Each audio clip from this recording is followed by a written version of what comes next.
ఓటర్లను భావోద్వేగాలకు ఎమోషనల్గా ఇన్ఫ్లుయెన్స్ చేయకూడదు. ఇప్పుడు కుల మత విషయాలు వ్యక్తి అవి రాకూడదని చెప్పేది కూడా అందుకోసమే.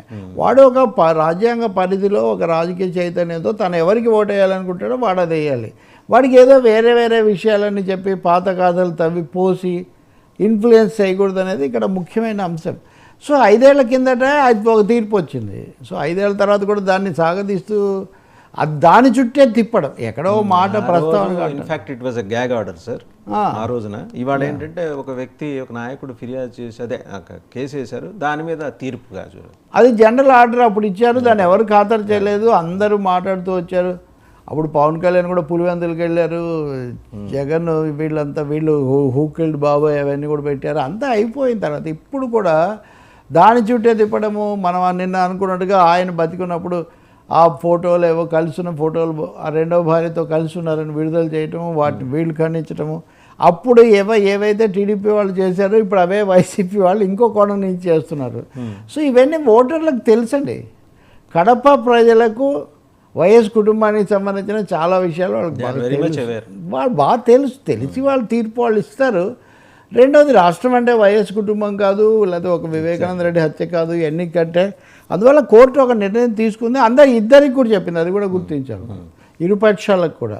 ఇప్పుడు ఇది ఎక్కువగా అట్నుంచి అంటున్నారు కాబట్టి వాళ్లకు అని వీళ్ళు సంతోషపడవచ్చు, కానీ వీళ్ళు కూడా రోజు కథలేస్తూనే ఉన్నారు. చెప్పకపోయినా మీడియాకు కూడా ఇది వర్తిస్తుంది సార్, వర్తిస్తుంది, మీడియాకు కూడా వర్తిస్తుంది. ఆశ్చర్యం ఏమంటే అవినాష్ రెడ్డి బెయిల్ ఆ సమస్య వచ్చినప్పుడు జస్టిస్ లక్ష్మణ్ ఆయన తీర్పు ఇచ్చినప్పుడు మీడియాలో నేను కూడా ఒక రోజు ఇట్లాగే ఉదయం చర్చలో ఉన్నా. నేను దీని మీద మనం ఎక్కువ చర్చించవద్దులేండి అని కూడా చెప్పాను. నేను ఈ చర్చించినవి కూడా న్యాయస్థానం చెప్తుందని. నిజంగా ఆయన ఆగ్రహించాడు, అన్ని మీరు ఇష్టం వచ్చినట్టుగా నా మీద వ్యాఖ్యానాలు చేశారు, దీన్ని నేను చీఫ్ జస్టిస్కి అప్పగిస్తున్నాను అని ఆయన రాశాడు. ఈరోజు కూడా నేను చూస్తున్నాను మీడియాలో మళ్ళీ వ్యాఖ్యలు ఎందుకు చెప్పకూడదా, దీని మీద మా అభిప్రాయం ఇది. అలాగే డాక్టర్ సునీత కూడా మాట్లాడుతున్నారు. ఏమనంటే మా నాన్న గురించి నేను మాట్లాడకూడదాం, నాన్న గురించి జనరల్ టర్మ్స్లో మాట్లాడవచ్చు, స్పెసిఫిక్గా ఉదాహరణలు ఘటనలు అందులో ఏముంది ఇందులో అవి మాట్లాడుతుంటే వాటి చుట్టే తిప్పకూడదు కదా ఓటర్లను. కాబట్టి కోర్టు ఆర్డర్ సరైన దిశలోనే ఉంది. మరి ఇక్కడ ఆగుతారా మళ్ళీ దాన్ని సవాల్ చేస్తారా కూడా మనం ఏం చెప్పలేము. అర్జెంట్ స్టే అడుగుతారా ఇదంతా. కానీ సమయం మనం పాటించాల్సిన అవసరం మాత్రం తప్పకుండా ఉంది. ఖచ్చితంగా అట్లీస్ట్ కడప రాయలసీమ అయితే చేయాలి. అండ్ ఇందాక మీరు రైట్లీ సెడ్ అదొక్కటే రాష్ట్రానికి సమస్య కాదు, అదొక్కటే చర్చించాల్సిన అంశం కూడా కాదు, చాలా ఉన్నాయి రాష్ట్రంలో. అభివృద్ధి గురించి మాట్లాడుకుందాం, సంక్షేమ పథకాల అమలు తీరు గురించి మాట్లాడుకుందాం, విధానపరంగా వెళ్దాం, విమర్శలు చేసుకుందాం, రాజకీయ వివాదాలు మాట్లాడవచ్చు, మంత్రులు లేకపోతే స్థానిక నియోజకవర్గాల్లో వాగ్దానాలు అమలు కాని తీరు మాట్లాడవచ్చు, నిధులు రాకపోవటం. ఇప్పుడు రాయలసీమ ప్రాజెక్టులు అవన్నీ మొన్న నేను ఎక్కడో అంబటి రాంబాబుతో ఇంటర్వ్యూ చేస్తే అదే అడుగుతున్నాం మేము. ప్రాజెక్టులు అన్నీ అట్లే ఉన్నాయండి. పోలవరం అంటే సరే కనీసం డయాఫ్రమ్ వాళ్ళు కఫర్ డ్యామ్ ఏదో చెప్తున్నారు, మిగతావన్నీ కూడా 60,000 కోట్లు కేటాయిస్తే బడ్జెట్కు ఇరిగేషన్కు 30,000 కోట్ల మటుగా ఖర్చు అయ్యాయి, అవి కూడా సద్వినియోగం. అండ్ అస్టానిషింగ్ ఏంటంటే సార్ కడప జిల్లాలో అంటే ఇప్పుడు ఏవో రకరకాల జిల్లాలు అయినాయి, నేను ఉమ్మడి కడప జిల్లాలో మాట్లాడుతున్నా, అంతే. ఒక అన్నమయ్య ప్రాజెక్టు గేట్లు తెగ్గొట్టుకొని ఆ ఉధృతికి మొత్తం కొట్టుకుపోతే అలాంటి అంశం మీద ప్రిన్సిపల్ అపోజిషన్ సైలెంట్గా ఉంది, ఇంతవరకు మాట్లాడలా. జనసేన ఏవో ఆందోళన చేసింది, వాళ్ళు గట్టిగా నిలబడ్డారు, సాయం చేశారు, బాధితులకు ఇన్ని చేస్తే సరే, తర్వాత గవర్నమెంట్ పరంగా చేయాల్సినవి అవేవో జరిగినాయి. అది కదా ఇప్పుడు ఆ ప్రాజెక్ట్ నిలబెట్టుకోవడానికి ఏం చేద్దాం, ఇలాంటివి మాట్లాడండి, జనం ఎంకరేజ్ చేస్తారు. అవును కరెక్ట్.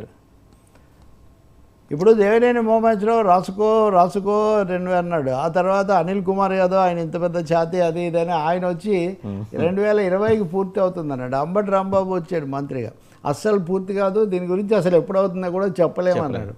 అసలు చేయాల్సిన కేంద్రం సైలెంట్. ఇవి కదా నిజమైన అంశాలు. రాయలసీమ సుజల స్రవంతి, ఇక్కడ ఉత్తరాంధ్ర సుజల స్రవంతి 2 ప్రశ్నార్థకంగానే ఉన్నాయి. విశాఖ ఉక్కును మూత వేయడానికి కుట్ర చేస్తున్నారు అని తాజా సమాచారాలు కార్మిక సంఘాల నాయకులు పత్రాలతో సహా బయటపెడుతున్నారు.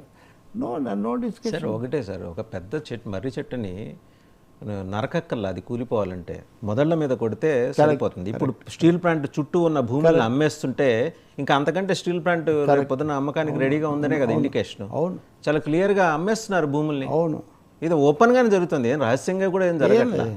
అంటే privatisation is official policy, disinvestment వాళ్ళ పాలసీలో భాగంగా చేస్తున్నారు డిజిన్వెస్ట్మెంట్. అయితే ఒకటే అభ్యంతరం sir, and it is investment for private corporate sector in fact. అది ఒకటే అభ్యంతరం ఏంటంటే ఛత్తీస్గఢ్లో ట్రైబల్స్ డిమాండ్ మేరకు వెనక్కి తగ్గిన ప్రభుత్వం, కేంద్ర ప్రభుత్వం ఇక్కడ ఎందుకు తగ్గదు? ఇది ఎమోషన్స్తో ఇక్కడ కూడా 32 మంది ప్రాణత్యాగంతో ఏర్పడిన స్టీల్ ఫ్యాక్టరీ, దీని మీద ఎందుకు నిర్ణయం తీసుకుని ఇది ఎందుకు అడగలేకపోతున్నాయి?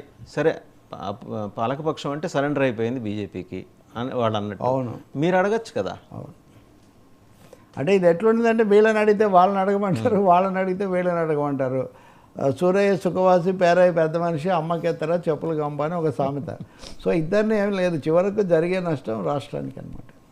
తర్వాత మాజీ ముఖ్యమంత్రి కిరణ్ కుమార్ రెడ్డి గారు సరే సెన్సేషనల్ కామెంట్ చేశారు. రాష్ట్రంలో క్యాబినెట్లో అతి పెద్ద మంత్రి పెద్దిరెడ్డి గారు,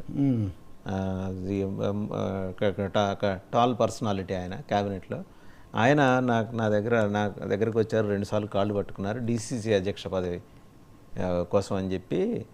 అప్పుడు నా దగ్గర ఒక 50 మంది కార్యకర్తలు కూడా ఉన్నారు. మళ్ళీ అంటే ఎక్కడ ప్రూఫ్ ఉందే, ప్రూఫ్ ఏంటని అడుగుతారేమో అని అది కూడా కలిపి చెప్పిస్తారు ఆయన చింతామణి నాటకంలో.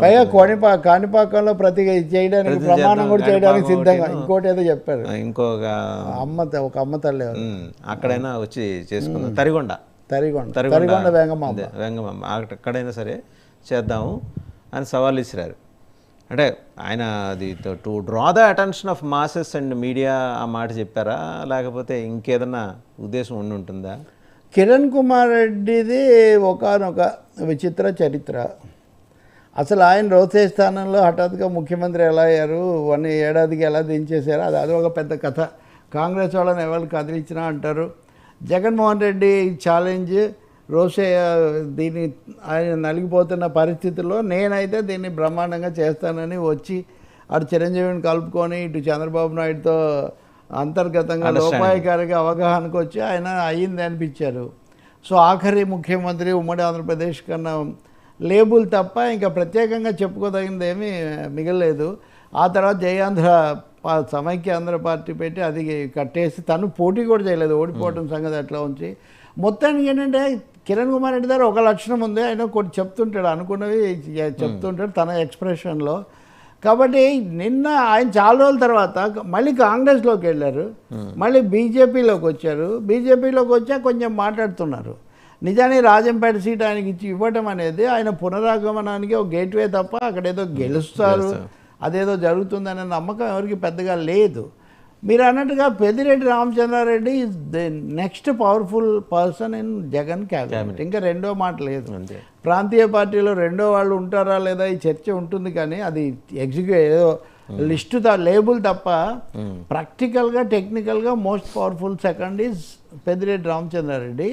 అండ్ జగన్ కంటే కూడా ఆయన చంద్రబాబు నాయుడు ఎనిమిది నెంబర్ 1 వాళ్ళిద్దరు. సో కిరణ్ కుమార్ రెడ్డి కూడా అలాగే ఉండేవాళ్ళు. ఒక సమయంలో మేము ఏదో పని మీద అప్పుడు వెళ్తే అప్పుడే ఆయన అంతకుముందు రోజు అసెంబ్లీలో మాట్లాడారు, అంత తెలివితేటలు లేవు, ఇది తెలియదు అది తెలియదు అంటే, అవును పిల్లనిచ్చిన మామకు వెన్నుపోటు పొడిచేటంత తెలివి మటుకు నాకు లేదని ఆయన చెప్పిన డైలాగ్ అప్పుడు ఎక్కువ పేలింది. నాతో ఉన్న వాళ్ళు ఎవరో దాన్ని మెన్షన్ చేసి చాలా సంతోషించాడు. అని నేను చెప్తుంది ఏంటంటే, ఈయన కూడా కాణిపాకము, తరిగొండ, వెంగమామని అంటే అందరూ చిత్తూరు జిల్లా వాళ్ళు వీళ్ళందరూ కూడా. కాబట్టి అక్కడ పెద్దిరెడ్డి రామచంద్రారెడ్డి ఏమంత పెద్ద కాదు, నా కాళ్ళు పట్టుకున్నాడు. నిజం కాళ్ళు పట్టుకున్నాడా చేతులా ఎప్పుడు ఏం జరిగిందో కానీ దానికి ఇప్పుడు నిజానికి ఏం పెద్ద ప్రాధాన్యత లేదు. జనం ఇలాంటివి చూసి